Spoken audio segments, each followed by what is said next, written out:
Before we start the show, let's hear from one of our sponsors. Their support keeps this show free for you. Are you tired of asking your kids to do minor tasks over and over again, only to have them refuse and you end up yelling or bribing them? It doesn't have to be so hard, and organic cooperation without the threats can be just around the corner in my event, The Cooperation Playbook. 3 days of chopping it up with me around cooperation and how to avoid losing your mind so you can have children who will listen organically. Join me November 19th through 21st, an hour each day. And if you can't make it live, no problem. We will have replays available for everyone. Go to peaceandparentingla.com/cooperation-event for all the info. Check out the link in the show notes to join. Space is limited, so get your spot today. I can't wait to see you there.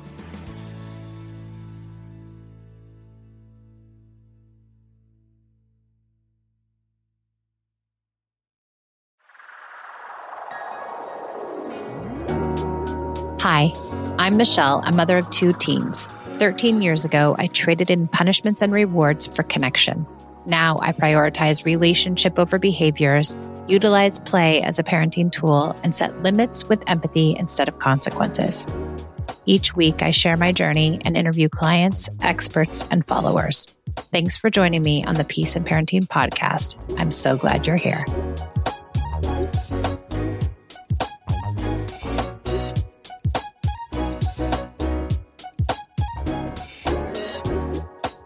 Welcome to the Peace and Parenting podcast. I am so glad you're here. I have a guest today, Nandini, and she has a parenting question, and we're going to get into it. So will you please introduce yourself to the audience? Sure. Firstly, thank you. And hi, everybody. I'm Nandini from Vancouver, Canada. Moved here 3 years back from Hyderabad, India. I have a 7-year-old daughter, Leela. And yeah, definitely parenting is one of my passionate subjects. So I'm here with a lot of questions. Yeah. Well, let's start with one. Yeah. Can you tell the audience what your question is? Yeah. One of the things I've noticed in this path of, gentle or peaceful parenting is that we give space to kids to validate their emotions when they're showing their tantrums. But then maybe because they hear it frequently from us or something like that. But with few kids, this emotional coaching or validating causes more frustration. And they come back saying, no, you don't understand. If you understand, this is not what you would do. You would actually do what I want you to do, right? And so many times I find also annoying that I'm seeing myself saying sorry more often.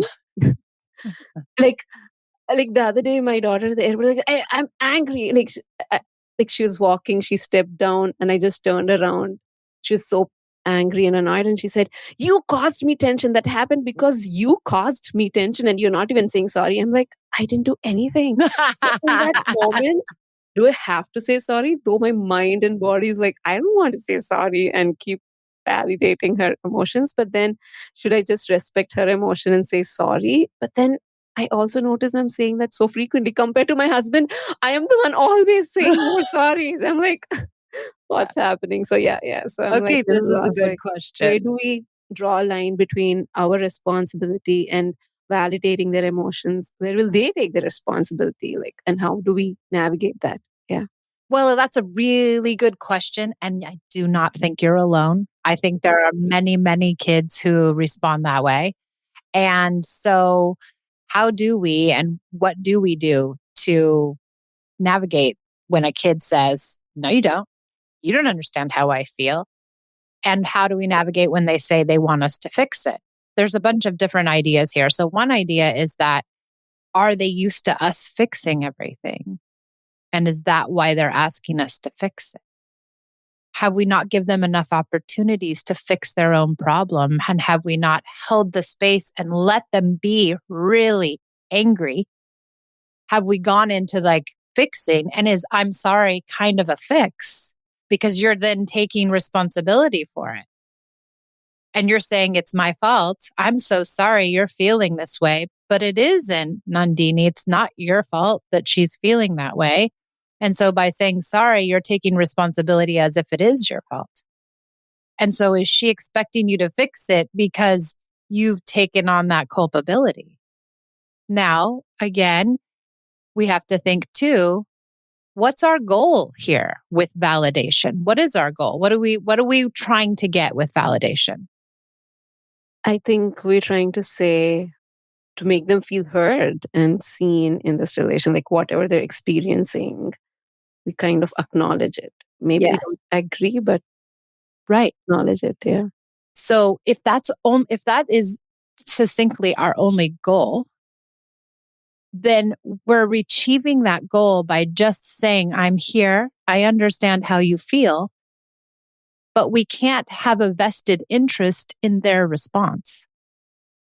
If they say, no, you don't, you have to fix it. What's wrong with you? You made me do this thing. We are required to accept that, but not take it on personally. And we are still required to hold space for that upset because that upset is part of their feelings. Does that make sense? Yeah. Yeah. It does make sense. Yeah. Yeah. Interestingly, there are other times when I'm able to disassociate and not own up what she's feeling. But I think, yeah, this is a space of growth where even in these moments, I should be able to do that.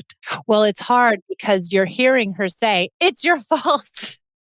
How dare you do this to me? But we know, you know, in your heart of hearts, you didn't do anything. She's just so upset. She can't manage her feelings. Maybe she did something and she's shameful around it and she's taking it out on you. Yeah, that's what annoys me. Like, oh, and I sometimes end up like, Leela, you have to take responsibility. You're just blaming people around her. She will take responsibility if you can hold enough space for her. Okay. But when you go to I'm sorry, now you're telling her, "Oh, it's my responsibility. I'm sorry because I did something wrong." Instead of saying, "I'm right here. I get it. You're having a hard time." And not feed into her blaming you.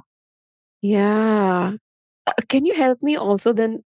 Uh, when do we actually say sorry? Then what are You say sorry when you yell at her. only, Well, not only, but you say sorry when you've done something egregious. When you've done something wrong, you say sorry. You've done nothing wrong. Why are you saying sorry? uh, Because you're trying to make her feel better. And I think that's the other piece is that we're often trying to make our child feel better with empathy. We believe deep in our heart and soul that if we're empathic, that a child will calm down. We want them to calm down, but sometimes empathy makes them rev up. And that's okay because they're getting their feelings out. And maybe they really need to. And maybe the ramping up is part of their process because that's their temperament. yeah, yeah. How old is she? 8? Is that what you said? She says 7. 7. 7-year-olds still have tantrums or should still have tantrums. So this empathy might cause her to have tantrums. It might push her deeper into her feelings because if when you say, I understand, I'm right here, it almost makes us feel sadder. Then what's the best way forward in such situations? Just stick with your empathy, be quiet as much as you can. It sounds like she doesn't need a lot of words. I would be as quiet as you can. And every once in a while saying, I'm right here. I know it's hard. And let her go off in some crazy emotional tangent that you have no idea what she's going to say or do or where it's going to lead, but she's leading you into her emotions. Here, when you're saying, I mean, on one hand, we need to be empathetic. On other hand, you're also saying that being empathetic makes them more sadder, Yeah. and that's natural. Yeah. Well, just think about it. When you're really upset and you're having a hard time, and then you go to your best friend and you're like, I'm having such a hard time. This is terrible. X, Y, and Z is happening. And they're like, oh, I'm so sorry. What does it make you do? Cry more, maybe. Yeah. Yeah.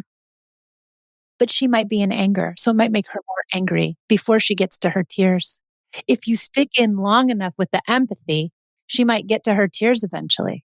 Yeah. And I think, at least what I've noticed with myself is you do say these words, but in your mind, there's a devil going on, which is not really connecting at an empathetic level. Like in my mind, I'm having like, okay, like, get done with maybe. Like, this is not something you're supposed 100%. And so can to she do. feel that? Yeah. Do you actually feel empathic for her? Do you feel like she's having a real experience? I think that's the bigger, black hole that has opened up for me, because definitely I think these are the moments when I am annoyed and I feel like she's acting unnecessarily or over the top, and then so I'm not able to. Yeah. Yeah. Yeah. Another way to reframe it too would be that, she's mad about who knows what, that she didn't get the right dinner and she's mad at you for the wrong. You didn't make me the right dinner, blah, blah, blah. But sometimes kids get mad about something on the surface, but what they're really mad about is something deeper below the surface, like they had a fight with a friend at school, or they, got left out of a party that they were supposed to go to, or something bigger, but they get mad about the dinner. And so it annoys us because we're like, how can you be mad about the dinner? Like, I just made dinner. Like, what's the big deal? But if we think about it with a more global lens, and we know that maybe it's not about dinner, it helps us be more empathic. Yeah. Yeah. A constant reminder. Makes Yeah. sense. Yeah. And if we didn't have empathy as kids, then it's so hard for us to know what empathy feels like and how powerful it is. But if you can remember the times, even in your adult life, when someone was empathic toward you and how it felt, you can pull from that when you're with your daughter. Yeah. I think it totally makes sense. Yeah. Before we dive into the next segment, a quick shout out to our fantastic sponsors who make this free podcast possible. Struggling with weight makes parenting even more difficult. But like getting help in our parenting, there's also help to regulate our weight. Mochi Health takes a holistic approach to weight loss that includes visits with board-certified doctors, nutrition consultants, and even science-backed GLP-1 medications like Ozempic delivered to your door. Mochi Health offers affordable and accessible support regardless of insurance coverage. With Mochi, their dietitians work hand in hand with your medication to create personalized nutrition plans that fit your lifestyle so you can reach your weight loss goals. They offer guidance from real doctors and registered dietitians, making easy and sustainable changes to achieve results. To get started, go to joinmochi.com, and when you use code PEACE, you will receive $40 off. Go to joinmochi.com and use code PEACE for your $40 discount today.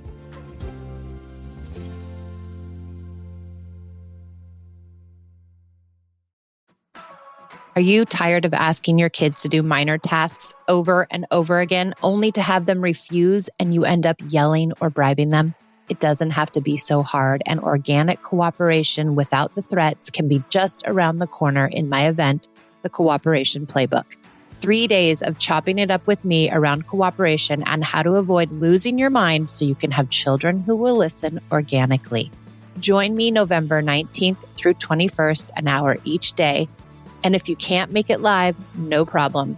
We will have replays available for everyone. Go to peaceandparentingla.com/cooperation-event for all the info. Check out the link in the show notes to join. Space is limited, so get your spot today. I can't wait to see you there.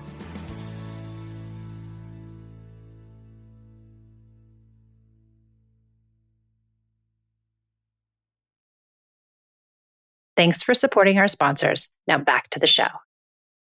I had one question too, like, but then this whole gentle parenting and constantly being empathetic, constantly being there also can get exhausting sometimes. Do you feel that? Or like, I know maybe self care is part of that. And And also we all give space to ourselves. Like, don't be harsh on yourself. It's not about perfectionism. You're like, there's repair. That's the part of the thing.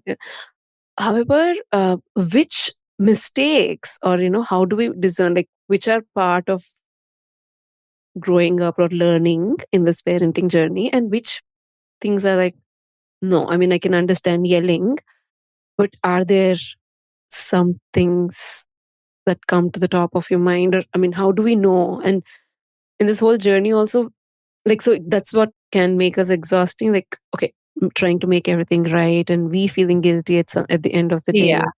um Yeah. I mean, I think you have a lot of questions in there, but let's start with the first one. That's, the exhausting piece. yeah, yeah. Parenting is exhausting. And I think having that expectation up front and saying, no matter how you do it, gentle, harsh, authoritative, authoritarian, no matter how you do it, it's hard. Oh, okay. It is hard no matter what, because are you going to punish and give your kids time out and yell at them all the time? And then how are you going to feel when you go to bed? That's hard. Are you going to try to be gentle and work really hard on your inner self and do the self care and do all these things? Also hard. No way around it. It's hard. So Yeah, sorry. okay. But there are some things, we can do to make some things early. First of all, get support. Like, get as much support as you can. Go to coaching, take an online course, find a community of people that are doing it this way. Get a listening partner. We pair people up with listening partners in our community. Everybody has a listening partner, so they have someone to just download with. Like, get support that makes sense for you. And don't beat yourself up. Nothing, not even yelling, not even spanking, not even any harshness, is going to ruin everything forever. It just isn't. Everything is repairable. Everything.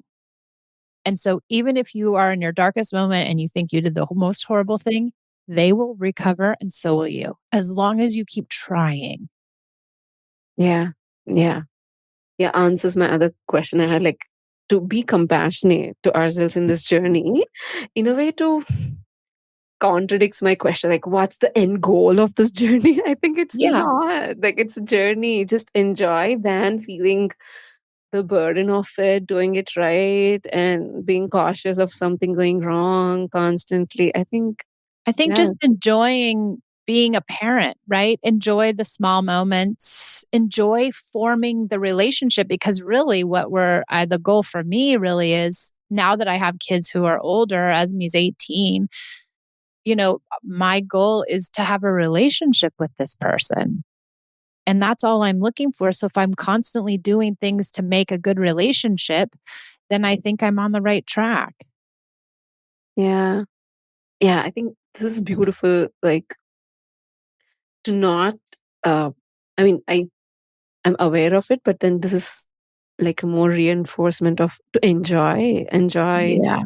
and then feeling burdened around doing the right thing, and this will lead to that, so plan strategically and things like Yeah. that. But then, yeah, in the moment, to just build the relationship.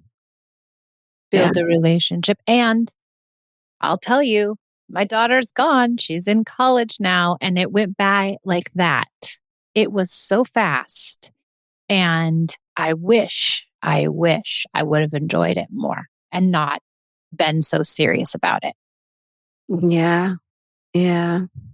And for a person like you, who's insta, like, see where you keep telling, right, like the beautiful relationship you have, where she invites you for in her social media. She's so cool, so it apparently looks like a great and amazing relationship, and that's the aspiration I have.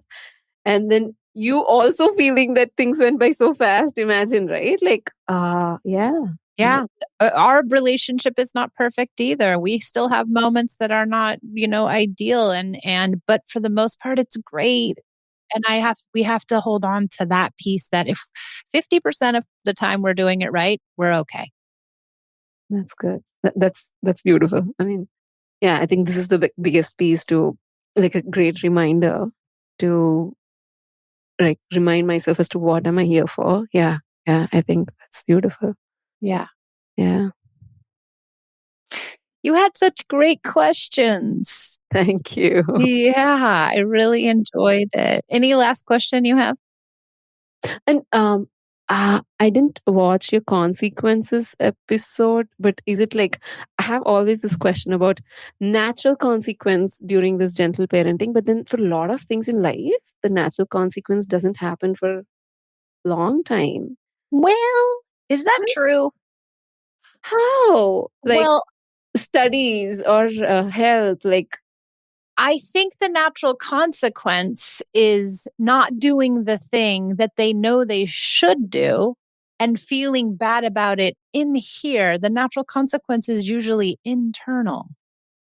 It's nothing you can see, it's what they feel. And even if they don't do the thing, they know they're not doing the right thing. And they do feel bad about that if you don't give them a consequence, if you hold space for their feelings, if you are connected, they will get to that internal feeling because when you punish them or give them an external consequence, now they're mad at you. Now they're thinking about the external consequence and they don't go inward to think about the internal consequence. Oh, shoot. I know I should have brushed my teeth last night. Oh, that wasn't good.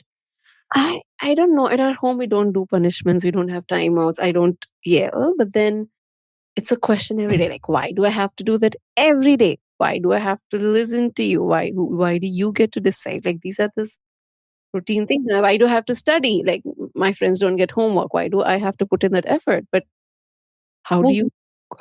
there's a bunch of different ways you can come about it, all kinds. But one, you could be playful, like, what? You don't want to brush your teeth? Well, I guess I'm going to have to come over there and tickle you to death. Can you be playful? Or can you use some sort of logic? Like, okay, don't do your homework. You don't want to do it? Don't do it. Is it important to you? Do you want to do it? If you don't want to do it, then don't do it. So yeah, and with respect to brushing, whenever they want to brush or whenever they want to read, and I don't know how do we hold Use space for that? play, use connection. If they're saying no, they're disconnected. They need connection. If they're refusing and not being cooperative, they need connection.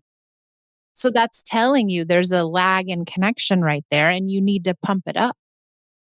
Oh, Cooperation and connection are deeply linked. When you don't get cooperation, it means your connection is waning. makes sense. And if you're using threats or bribes or any kind of disappointment or lectures or any kind of tiny things, it can also erode connection. Yeah, I think if I'm definitely lecturing, definitely like yeah, may not threaten and all that, but like you have to do it. I mean, the tone and She the knows she display has to do it. She's probably heard it 1,000 times, time. Yeah. but that's not going to make her do it. Connection will. Ah, Kids want to cooperate with people they feel connected to, just like us all. yeah. Yeah. They're just little people. They're not different. Yeah, makes sense. Thank you. Thank you. Thank you Thank so you for much. coming on. This was so lovely. I so appreciate it. I love your questions. They were amazing. Thank you. Yeah. Yeah, you kind of I mean, answered like the big puzzle pieces I had in this journey. I'm like, yeah, I think you just awesome. Thank you so much. You're so welcome. And thank you, everybody, for joining us on the Peace and Parenting podcast. I really appreciate it. And we'll see you all next time.